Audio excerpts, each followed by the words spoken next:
Puji dan syukur marilah sama-sama kita ucapkan atas kehadiran Allah Subhanahu wa Ta'ala yang telah melimpahkan rahmat dan karunia-Nya kepada kita bersama, sehingga pada siang hari ini alhamdulillah kita masih diberi kesehatan oleh Allah untuk melaksanakan kegiatan nanti pemaparan saya tentang budaya positif selama saya CGP ini. Salawat beserta salam tak lupa pula kita hadiahkan buat Nabi besar Muhammad Sallallahu Alaihi Wasallam dengan ucapan kata Allahumma sholli ala Muhammad wa ala ali Muhammad. Baiklah yang terhormat, terima kasih saya ucapkan kepada Bapak Kepala Sekolah yang telah memberikan kesempatan kepada saya untuk memaparkan pemaparan saya selama 1-2 bulan ini. Memperoleh kegiatan pelatihan atau pendidikan CDP-nya. Mudah-mudahan nanti dapat berbagi ilmu. Selanjutnya yang istimewa mungkin kepada Bapak Ibu semuanya yang sering kali kita bertemu tatap muka, yang sering bercanda, berbagi ilmu. Nah, pada kesempatan ini saya juga ingin berbagi ilmunya selama masalah pemahaman saya tentang budaya positif. Baiklah Bapak Ibu, karena kelelahan kelihatannya setelah pada siang hari melakukan pembelajaran, baik untuk menimbulkan semangatnya nanti, karena kita kegiatan kita ini lebih kurang 1 jam ini membuat kita capek. Ayo boleh bantu Bapak Ibu untuk berdiri kita lakukan briefingnya dulu supaya semangat ya.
penyebaran pemahaman dan penerapan pengalaman budaya positif yang ada di sekolah kita ini.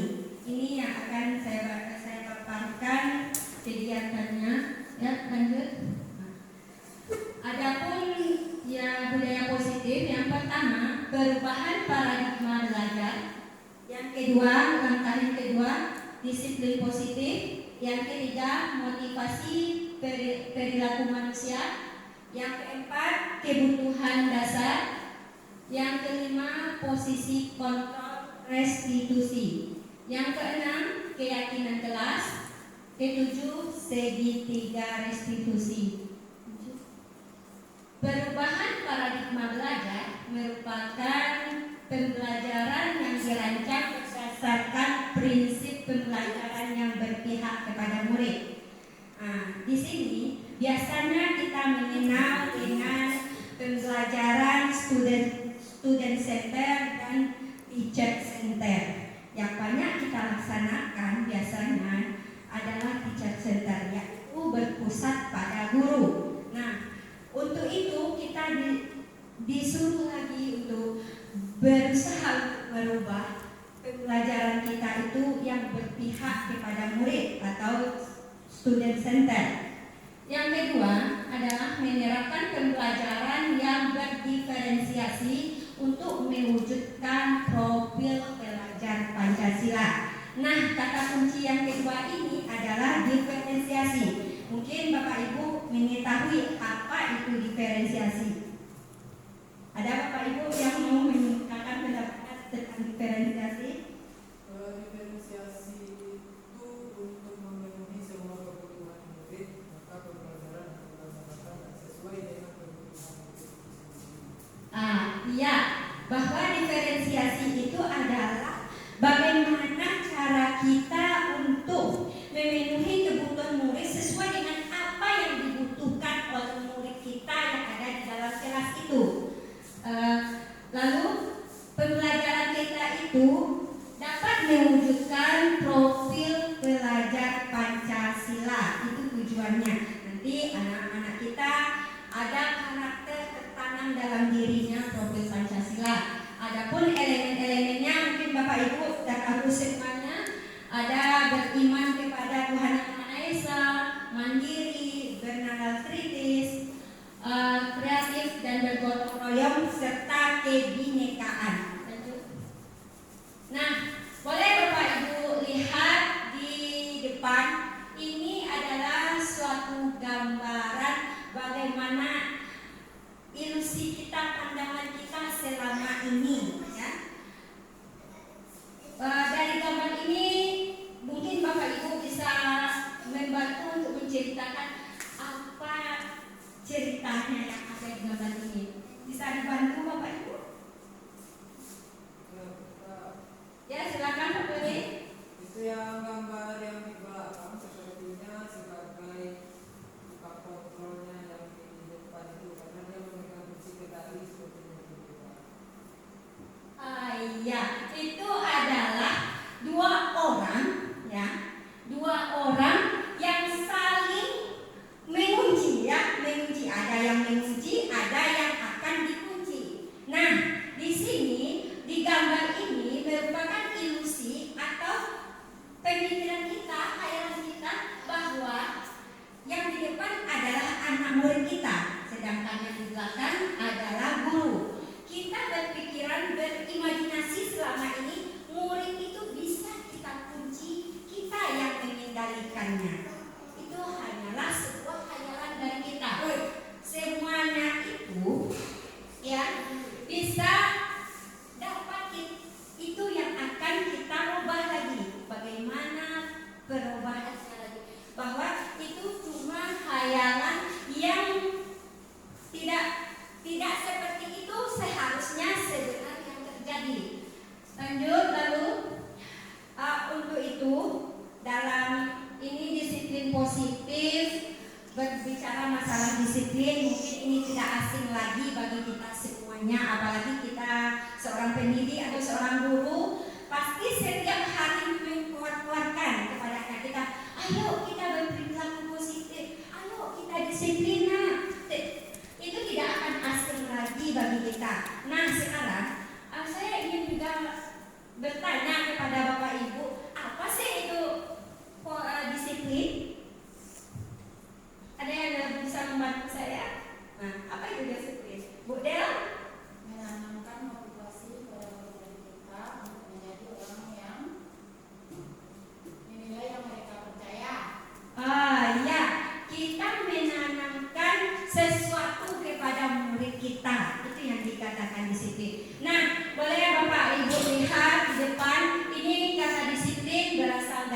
bahasa Latin yaitu disiplina, yang artinya adalah belajar. Jadi di sini kita mengajarkan kepada anak kita untuk belajar ya.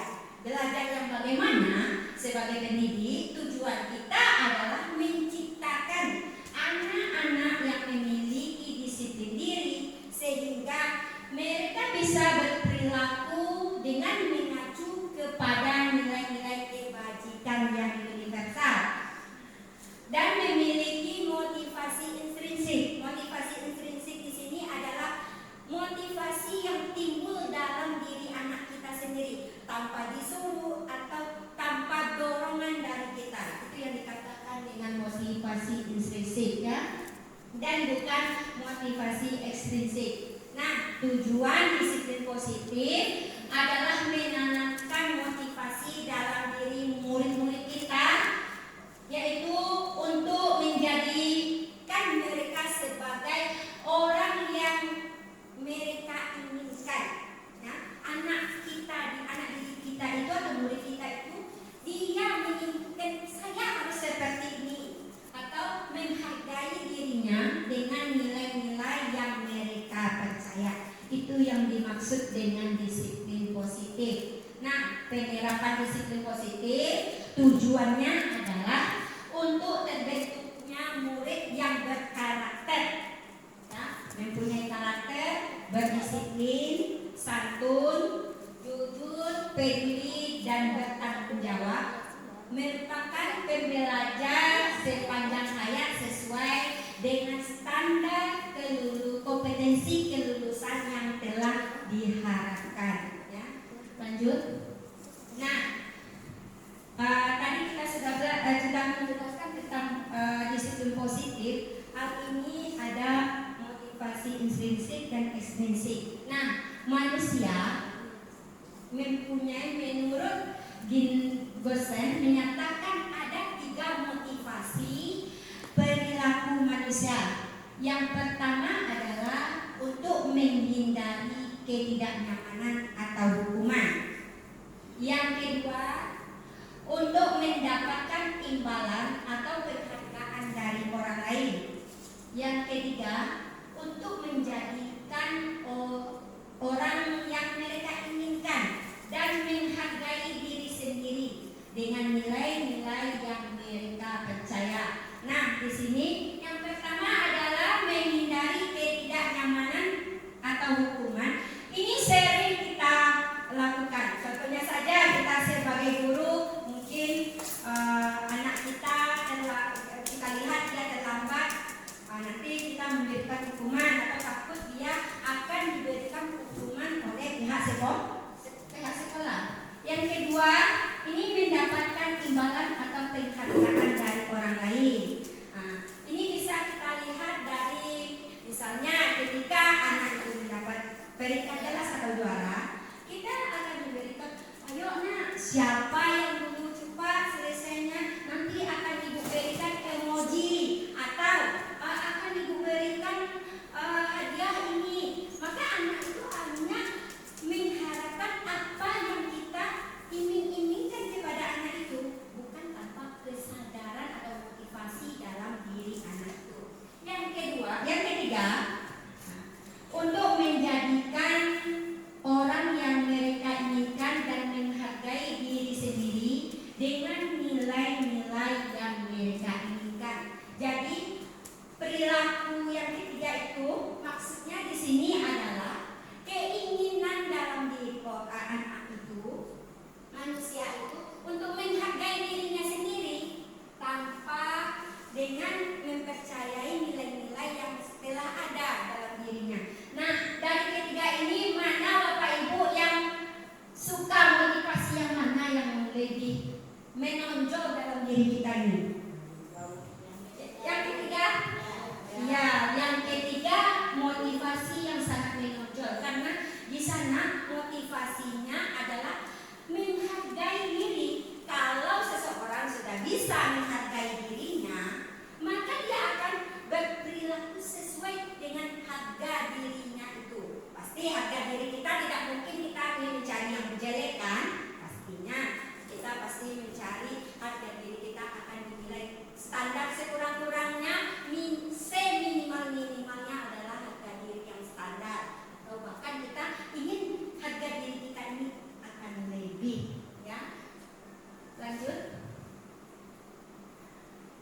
Hukuman dan konsekuensi. Nah, di sini hukuman dan konsekuensi, apa sih yang dikatakan hukuman? Hukuman itu bersifat tidak terencana dan atau tiba-tiba. Anak atau murid tidak akan tidak tahu apa yang akan terjadi dan tidak dilibatkan. Hukuman itu bersifat satu arah dari pihak guru saja dan yang memberikan, dan murid hanya menerima hukuman yang diberikan oleh guru. Nah, di sini kita sering mungkin melakukan sesuatu hukuman kepada murid kita jika dia melanggar tanpa memikirkan terlebih dahulu apa penyebabnya dia melanggar kedisiplinan yang telah ditetapkan di sekolah, ya. Itu maksudnya. Yang kedua adalah konsekuensi, ya. Dalam konsekuensi ini, disiplin dalam bentuk konsekuensi ini sudah terencana, ya, silakan Bu, atau sudah disepakati, sudah dibahas atau disetujui oleh antara murid dan guru. Nah, konsekuensi ini adalah suatu kesepakatan antara guru dengan murid tanpa harus memaksakan kehendak seorang guru itu. Nah, pada umumnya bentuk konsekuensi ini dibuat oleh guru dan murid sudah mengetahui sebelumnya apa itu konsekuensi yang akan diterima bila anak itu melanggarnya. Pada konsekuensi, murid tetap dibuat tidak nyaman untuk jangka waktu yang panjang, yang pendek. Konsekuensi biasanya diberikan berdasarkan suatu data yang umumnya dapat diukur. Ada tolak ukurnya. Seperti contohnya saja kita memberikan ini peringkat teratas, peringkat terbawah. Ada KKM atau standar kriteria kelulusannya. Begitu juga dengan konsekuensi ini ada standar ukurnya atau tolak ukurnya. Lanjut Pak. Nah, dalam disiplin ini ini ada beberapa contoh ya tentang hukuman dan konsekuensi. Ini salah satunya, yang pertama tindakan guru. 1. Mencatat 10 kali di dalam buku kalimat saya tidak akan terlambat lagi karena terlambat ke sekolah. Ya, boleh Bapak Ibu lihat di depan. Yang kedua, lari mengelilingi lapangan basket 2 kali karena terlambat hadir di sekolah. Yang ketiga, membersihkan coretan yang dibuat di depan di meja tulis, ya. Yang keempat, murid diminta untuk push up 15 kali karena tidak menggunakan masker ke sekolah. Yang selanjutnya, menggantikan kertas tugas teman yang telah dicoret-coret. Selanjutnya, berjemur di lapangan basket pukul 12 siang karena mengobrol dengan teman. Selanjutnya, murid diminta bertelanjang kaki sepanjang hari karena tidak menggunakan sepatu warna hitam sesuai dengan peraturan. Nah, silakan Bapak Ibu nanti menentukan ini termasuk konsekuensi loh, ini termasuk hukuman loh. Nah, boleh dilihat sebelumnya Pak. Sebelumnya boleh Bapak Ibu lihat, ini yang konsekuensinya, ini hukumannya. Lanjut. Nah, ini contohnya. Nah, silakan. Yang pertama ini apa? Mencatat 10 kali di dalam buku kalimat saya tidak akan terlambat lagi karena terlambat ke sekolah. Termasuk apa ini Bapak Ibu? Konsekuensi. Ya, konsekuensi kita tahan ya. Lanjut. Lari mengelilingi lapangan. Lari mengelilingi lapangan basket sebanyak 2 kali karena terlambat ke sekolah. Ini masalah hukuman. Lanjut, yang ketiga,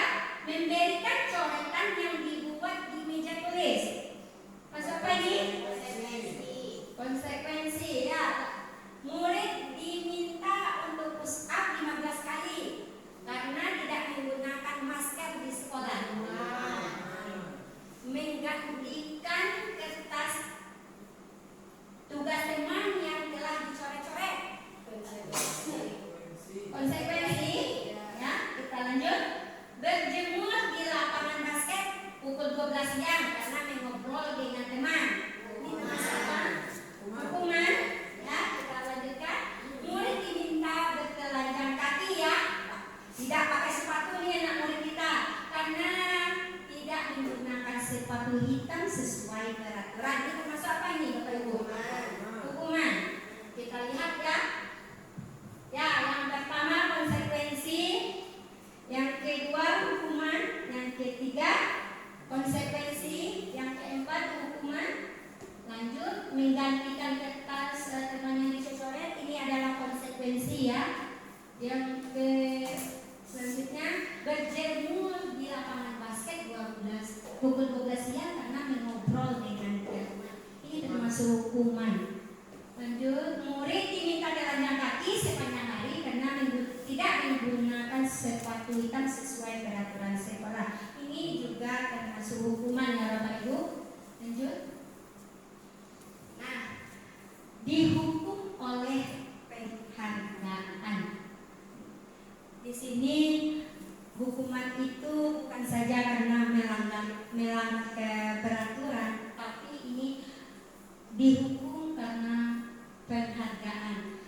Saat kita, ini sebagai contohnya, saat kita berulang kali menjadikan hadiah kepada anak kita agar berperilaku bertanggung jawab, atau kepada seorang murid agar mempelajari sesuatu yang baru, kita sedang berasumsi mereka tidak dapat melakukannya, atau mereka tidak akan memilih untuk melakukannya. Lanjut. Ya, Alife Kon mengatakan baik penghargaan maupun hukuman adalah cara mengontrol perilaku seseorang yang menghancurkan potensi untuk pembelajaran yang sesungguhnya.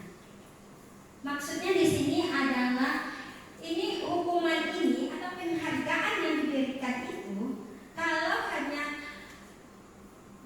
takut kena hukuman atau hanya mengharapkan penghargaan, itu akan menghancurkan pembelajaran itu sendiri karena tidak ada motivasi dalam dirinya.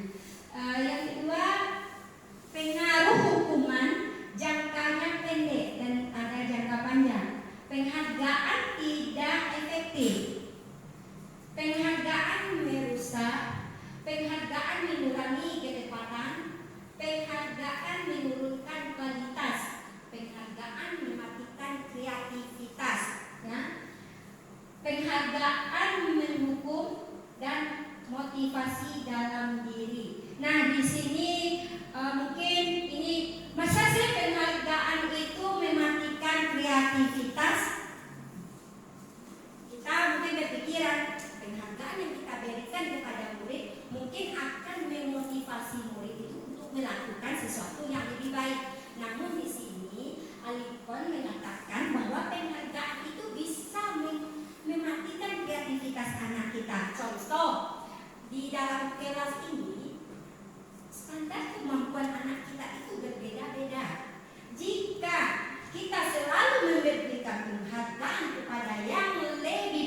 berbuat. Nah, di sini restitusi ini kita tidak, kamu yang salah, kita tidak seperti itu. Kita tidak mencap anak kita itu salah, tetapi di sini kita memperbaiki, mencari bersama-sama dengan anak apa sih kesalahan yang telah dia lakukan. Jika ada kesadaran dari anak yang tahu salah, nanti kita bisa mengembalikan kepada anak itu. Kalau anak melakukan seperti ini, apa sih akibatnya bagi kamu? Kalau anak kita bisa melakukan menganalisa, ini akibatnya kerugian bagi saya, tidak melakukan kesalahan seperti ini, maka di sanalah proses restitusi kita dapatkan. Anak akan lebih berkarakter, lebih mempunyai karakter, dia menanamkan karakternya yang lebih kuat. Ini bisa Bapak Ibu lihat ciri-ciri restitusi. Yang pertama adalah restitusi bukan untuk menembus kesalahan, namun untuk belajar dari kesalahan. Ini seperti yang saya contohkan tadi ya. Kesalahan itu bukan dijadikan tempat untuk menyuruhnya kita. Dia sudah seperti itu jangan sampai ada bagi kita seorang guru. Anak ini misalnya terlambat terus, atau anak ini tidak berpakaian lengkap terus, jangan kita sempat mencapnya seperti anak nakal, tidak mau berlatih. Tapi untuk kita bisa mengembalikan anak itu, untuk mengembalikan kesadarannya bahwa yang dia lakukan itu adalah suatu kesalahan. Yang kedua adalah restitusi memperbaiki hubungan. Ini mungkin contoh dalam kehidupan kita saja ya. Kita misalnya ada masalah dengan orang ini, atau kita tidak mematuhi peraturan misalnya, pasti itu akan merusak hubungan kan. Nah, begitu juga dengan murid. Jika murid itu melakukan kesalahan, pasti antara hubungan kita dengan murid akan rusak. Namun di sini dengan proses restitusi ini kita nanti tidak bisa memperbaiki hubungan kita dengan murid kita tersebut. Lanjut, restitusi adalah tawaran bukan paksaan. Bukan paksaan dari guru loh, tapi adalah tawaran. Kalau kamu seperti ini nanti akibatnya seperti ini. Kita menawarkan, kalau anak kita mau, ya laksanakan. Restitusi menuntut anak untuk melihat dalam dirinya sendiri ya. Anak bisa menggali apa-apa kesalahan-kesalahan yang telah dia perbuat. Kita lanjut. Sebagai manusia kita pasti mempunyai kebutuhan. Ini tidak bisa kita pungkiri ya. Adapun kebutuhan dasar, yang pertama adalah kebutuhan bertahan untuk hidup. Pasti Bapak Ibu ingin bertahan hidup kan? Pasti kita ingin bertahan hidup. Nah, yang kedua adalah kasih sayang dan rasa diterima. Ingin disayang, Bu Iwi? Ya, kita pasti ingin disayang. Ingin rasa diterima, Bu Desi? Pasti kita ingin merasa diterima, atau kebutuhan untuk diterima oleh orang lain. Begitu juga dengan anak kita ya. Yang ketiga adalah penguasaan atau kebutuhan pengakuan. Ya, Bu In, butuh pengakuan dari seseorang, contohnya jangan butuh atas kemampuan kita ya. Anak juga begitu, pasti dia membutuhkan, saya ini bisa berolahraga, contohnya badminton. Pasti kita dituntut oleh anak, kenapa sih saya tidak diakui oleh ibu itu?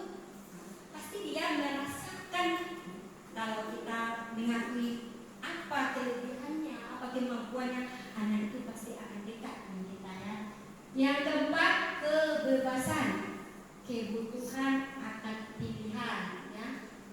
Sebagai manusia sosial, yang ada namanya kebebasan dalam bermacam-macam ya, berkreativitas, bertindak, ada namanya hak nanti. Nah, itu anak pun juga mempunyai kebebasan dalam menentukan kebutuhan pilihannya. Selanjutnya, kesenangan atau kebutuhan untuk merasa senang. Pasti kita ingin enjoy kan? Ingin menikmati hidup ini. Anak dalam belajar juga ingin menikmati pembelajaran yang menyenangkan, bergairah, dan bahagia. Lanjut. Lanjut Bapak. Saya bantu Pak Budi. Nah, di sini bisa dilihat contohnya. Ini suatu kasus ibu guru bilang, aku tidak boleh loh bersenandung sewaktu mengerjakan tugas. Katanya kelas itu harus senang, tidak ada suara, kan nggak jadi seru. Yang kedua adalah ibu guru tidak menyapaku hari ini, padahal aku sudah memakai jepitan baru. Yang ketiga, aku bosan, masa belajarnya cuma gitu-gitu aja. Dengarin ibu, gambarku tidak rapi, malah ibu guru menunjukkan di depan kelas ke teman-temanku. Aku merasa bangga dan keren, biar bisa jadi jalan-jalan naik mobil sama teman-temanku. Aku senang bisa pergi ke tempat yang aku suka. Menyetir mobil itu seru loh. Nah, dari pernyataan ini bisa Bapak Ibu lihat kebutuhan apa sih yang sebenarnya dibutuhkan oleh murid kita. Yang pertama ini ya, ibu guru bilang, aku tidak boleh bersenandung sewaktu mengerjakan tugas. Katanya kelas itu harus tenang dan tidak ada suara, kan nggak seru jadinya. Nah, ini kebutuhan apa Bapak Ibu? Kesenangan. Nah, kesenangan yang kita tahan ya, kesenangan. Yang kedua ini kebutuhan apa? Ibu guru tidak menyapaku hari ini, padahal jepit rambutku baru loh. Kebutuhan apa ini? Boleh. Kebutuhan diakui, kebutuhan pengakuan dari seseorang. Aku bosan, masa belajar cuma gitu-gitu aja, dengarin ibu guru saja. Ini apa? Kebebasannya. Anak itu ingin bebas loh, mengeluarkan aspirasinya sama dengan kita. Berkreasi ketika mengajar, anak juga berkreasi, ingin bebas ketika belajar dengan kita senang. Selanjutnya aku sebel gambarku tidak rapi, malah ibu guru nunjukin ke temanku di depan kelas. Ini termasuk kebutuhan apa anak kita ini? Kesenangan, pengakuan, termasuk apa Bapak Ibu? Lanjut, kita lihat dulu. Lanjut. Ini adalah penguasaan Pak. Anak itu sudah bisa melakukannya, tapi kurang rapi. Ya. Lanjut Bu I. Ini setelah kita melakukan restitusi, ada 5 posisi kontrol yang harus kita miliki. Ini dosen berkesimpulan ada 5 posisi kontrol yang harus diterapkan oleh seorang guru, orang tua ataupun atasan dalam mengontrol anaknya, anak didiknya. Kalau kita guru, dalam mengontrol anak didik kita atau mengontrol diri kita sendiri boleh juga. Yang pertama adalah posisi kontrol yang pertama menghukum, yang kedua pembuat rasa bersalah, yang ketiga teman, yang keempat pemantau, yang kelima manajer. Lanjut Bu I. Contoh penerapan 5 posisi kontrol ini sebagai studi kasusnya, siswa tidak memakai atribut dalam upacara. Nah, posisi kontrolnya adalah yang pertama hormat kepada bendera selama 1 jam. Ini termasuk adalah kita sebagai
bagaimana cara memperbaiki kesalahan-kesalahan yang telah dilakukan oleh anak. Maka posisi kita ketika itu adalah sebagai manajer.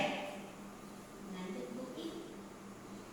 Mungkin dari kelima posisi tadi, sebagai penghukum, sebagai pembuat bersalah, sebagai teman, sebagai manajer, sebagai pemantau, Bapak Ibu inginnya sebelumnya Bu I, Bapak Ibu inginnya seperti apa? Ingin menjadi posisi kontrol bagi anaknya seperti apa ini?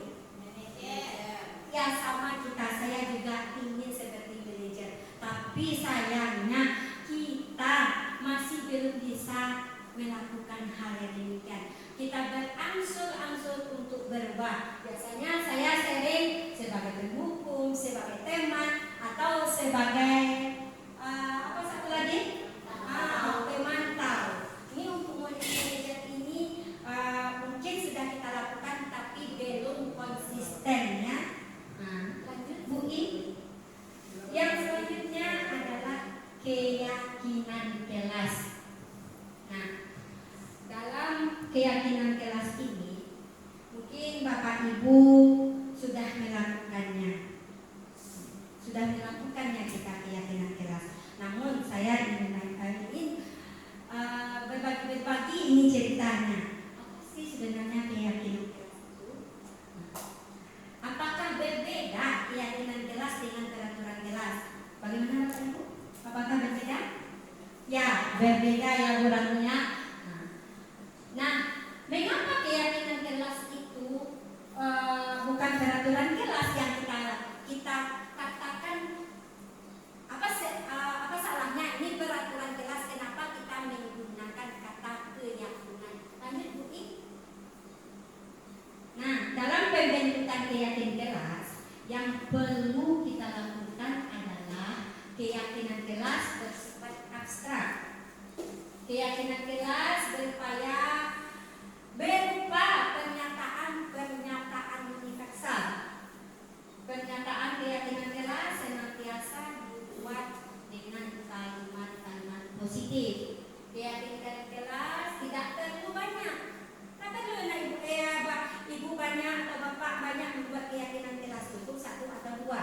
Tetapi keyakinan itu dibuat oleh antara kita dengan murid kita, kesepakatan kita dengan murid kita.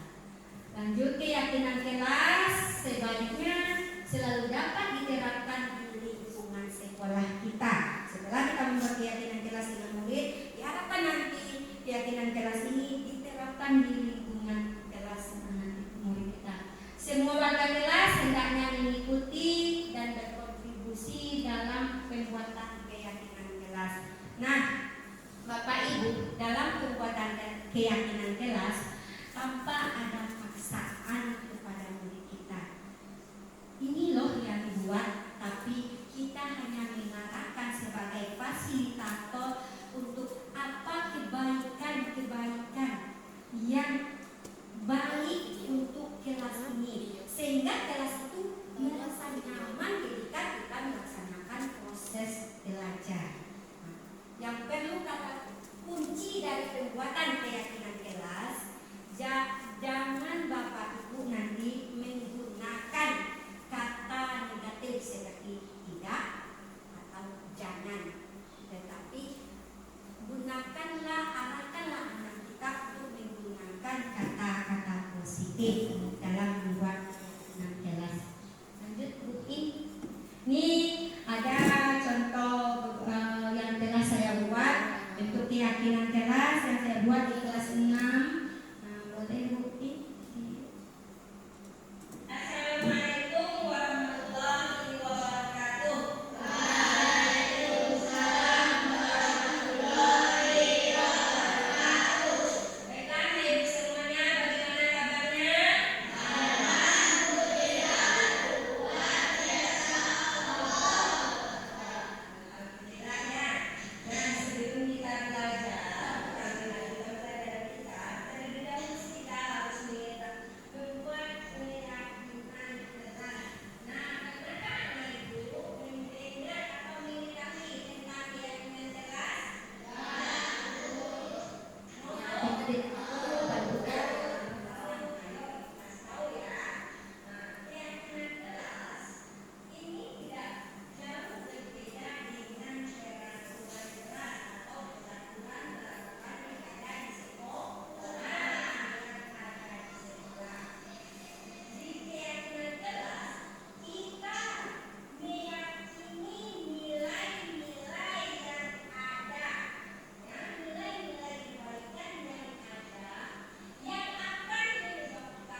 adalah anak kita menempelkan keyakinan-keyakinan yang ada dalam dirinya. Keyakinan yang positif ya yang ada dalam diri anak kita sendiri tanpa paksaan, sehingga anak kita nanti akan menimbulkan rasa tanggung jawab untuk melaksanakan keyakinan yang telah mereka tentukan sendiri. Dan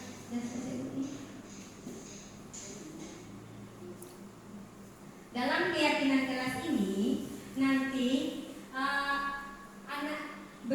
sudah banyak anak kita, ada 10 atau 20 orang, pasti ada beberapa dari anak kita membuat hal yang sama. Yang sama itu nanti kita satukan supaya lebih sedikitnya keyakinannya, karena tujuannya adalah sama.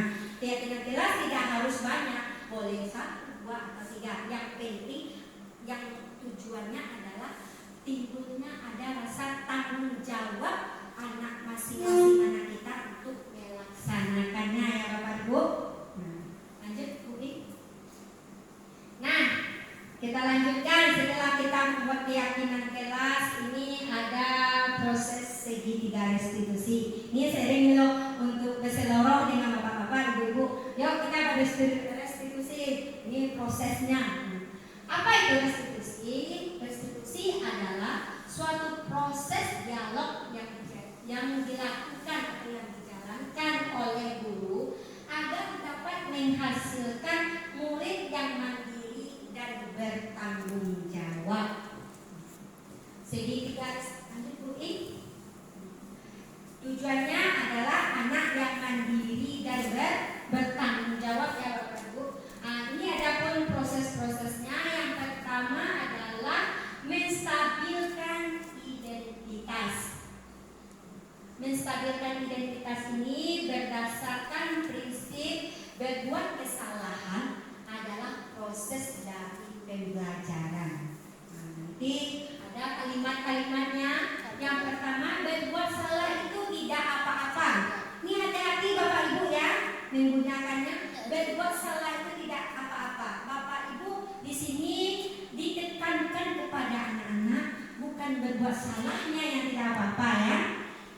Lanjutkan, tidak ada manusia yang sempurna. Kita sebagai manusia diciptakan oleh Allah memang makhluk yang paling sempurna, tapi sifatnya tidak sempurna ya Bapak Ibu. Saya juga pernah melakukan kesalahan seperti itu loh.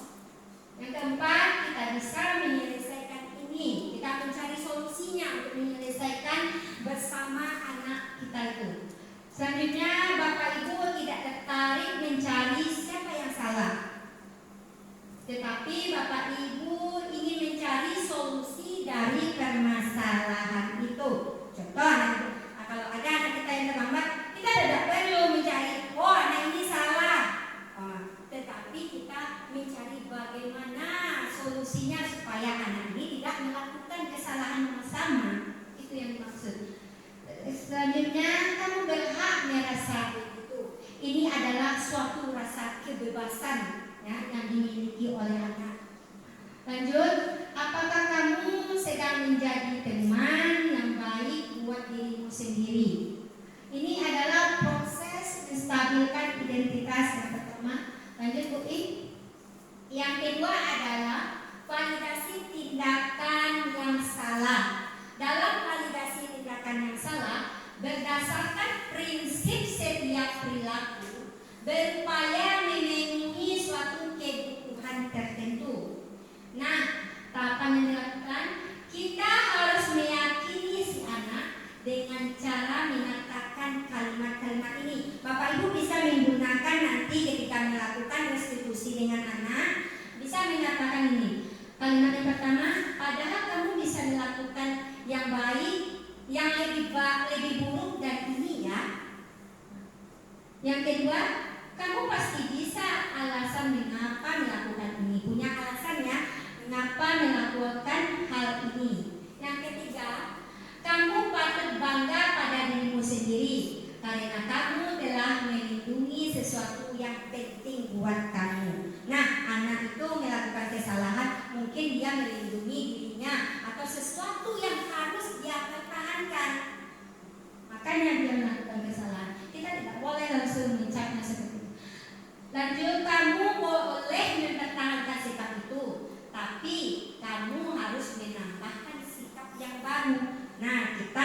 guru, kita tidak boleh langsung menyalahkan anak. Tetapi sikap yang dilakukan oleh anak, maka sikap itu harus kita tambahkan lagi supaya anak itu mempunyai sikap-sikap yang baru. Lanjut Bu. Yang ketiga adalah restitusi ketiga yang kita lakukan adalah menanyakan keyakinan kepada murid kita. Berdasarkan prinsip teori kontrol, pada dasarnya kita termotivasi secara intrinsik. Apa yang kita lakukan? Yang pertama, apakah keyakinan kelas kita? Nilai-nilai apa yang telah disepakati bersama? Seperti apa gambaran sebuah kelas yang ideal menurut kamu? Ini bisa ibu lakukan atau bapak ibu lakukan pada anaknya. Kamu ingin menjadi orang yang seperti apa? Kita bisa berdialog secara langsung kepada anak tanpa batasan, tanpa hambatannya. Lanjut Bu. Nah, ini adalah contoh restitusi yang telah saya lakukan dengan salah satu anak kita, yaitu Habib. Boleh dilihat Bu. Habib, kamu kenapa ibu panggil? Tadi Habib berangkat dari rumah pukul berapa? Habib tahu di sekolah masuknya jam berapa? Kira-kira kalau Habib berangkat dari rumah jam 7.30, sedangkan di sekolah masuk jam 7.30, apakah Habib sudah akan tepat waktu? Majukan dulu. Nah, setiap apa cara-cara yang Habib lakukan menjadi mentaati dan mematuhi peraturan sekolah ya? Nah, sekarang silakan Habib ulang ya.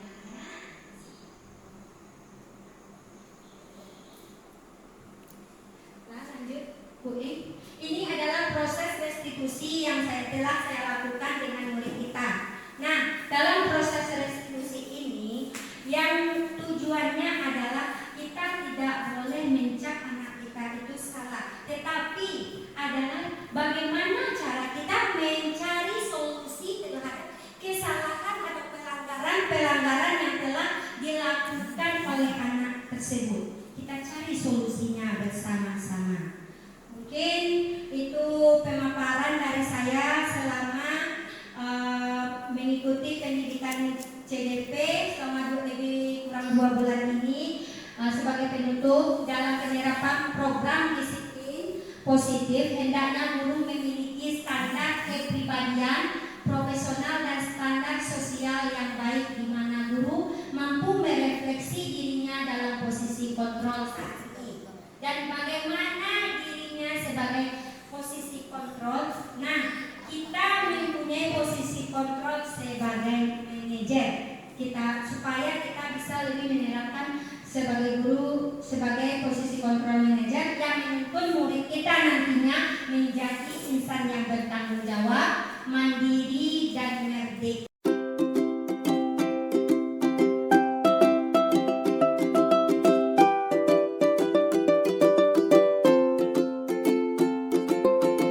Assalamualaikum warahmatullahi wabarakatuh.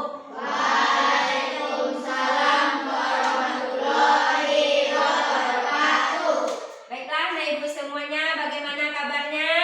Alhamdulillah, luar biasa. Alhamdulillah ya. Nah, sebelum kita belajar, kita melanjutkan pelajaran kita, terlebih dahulu kita harus membuat keyakinan kelas. Nah, pernahkah Nah Ibu mendengar atau mengetahui tentang keyakinan kelas? Mau tahu? Mau. Nah, kalau mau tahu, ayo Ibu kasih tahu ya.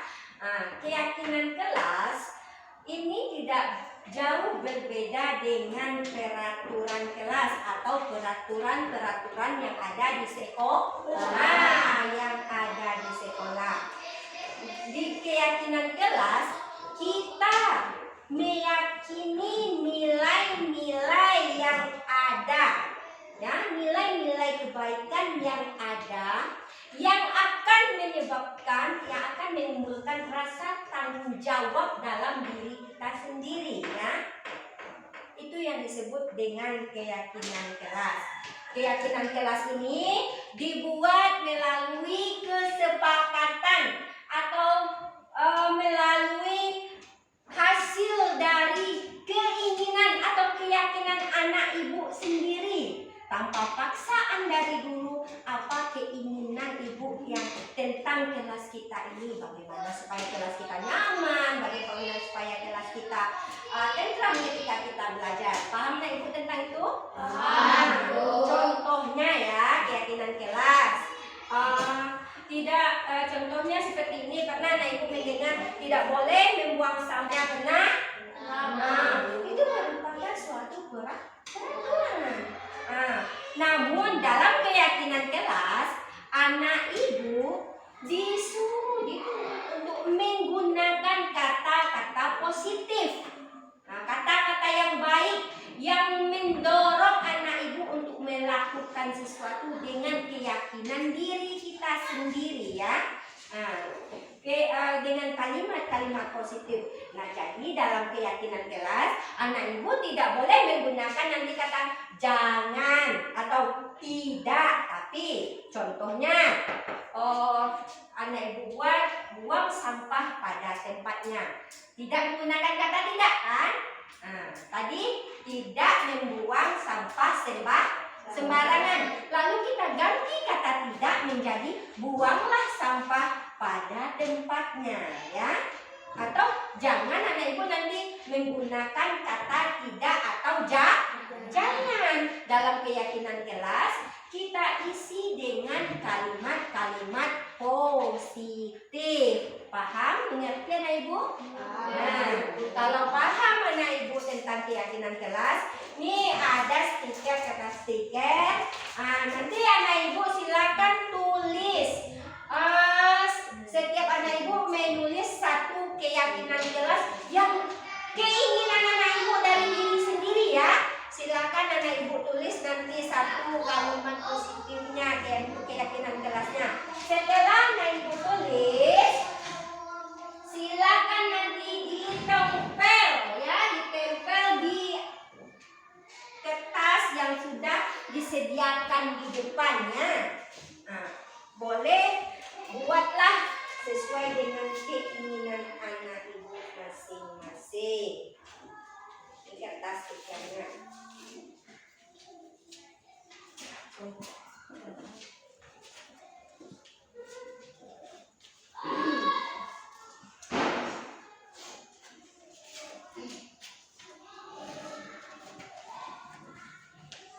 Ini mau yang mana nih? Biru, kuning, ini hijau, biru. Nanti di tempatnya ditulis yang di sini ya.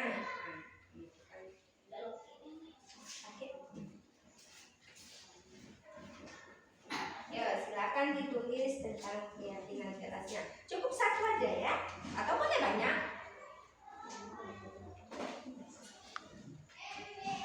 Ingat ya kata kuncinya dengan kalimat-kalimat positif.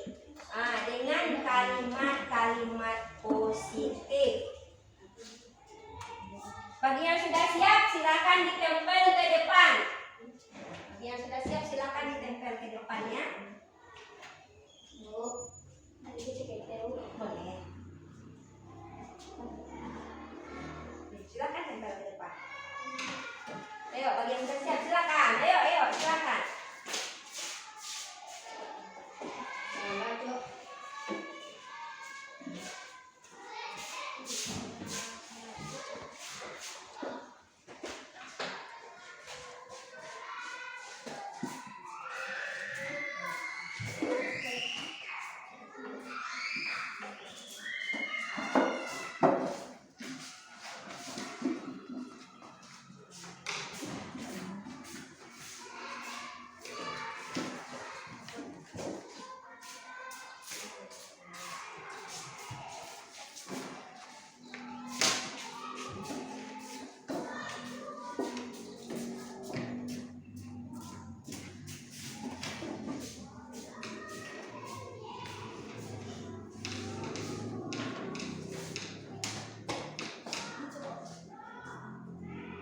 Masih ada?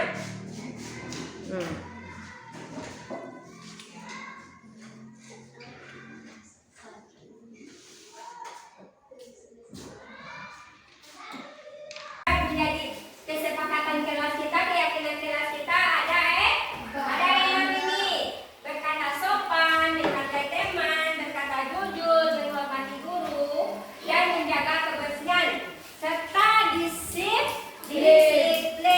Nah sekarang untuk menguatkan keyakinan kelas kita, silakan anak ibu membuat kesepakatan dengan menandatangani kertas di depan. Ya silakan.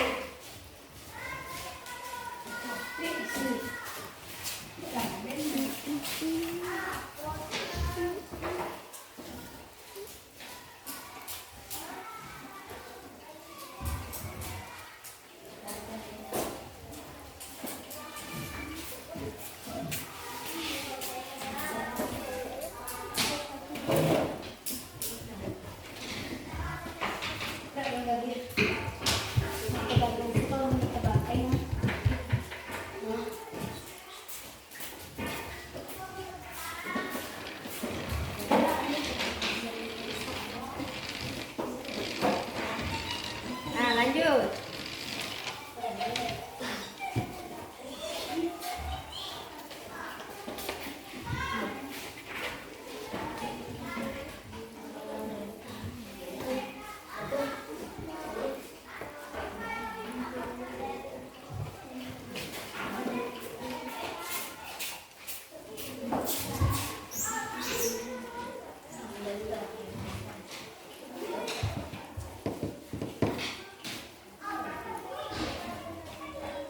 Andi.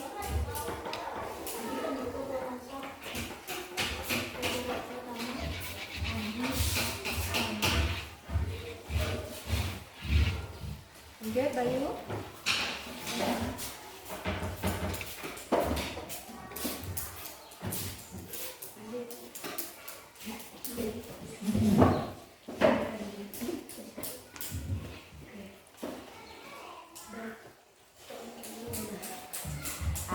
Alhamdulillah telah selesai kita membuat keyakinan kelas, kesepakatan keyakinan mudah-mudahan anak ibu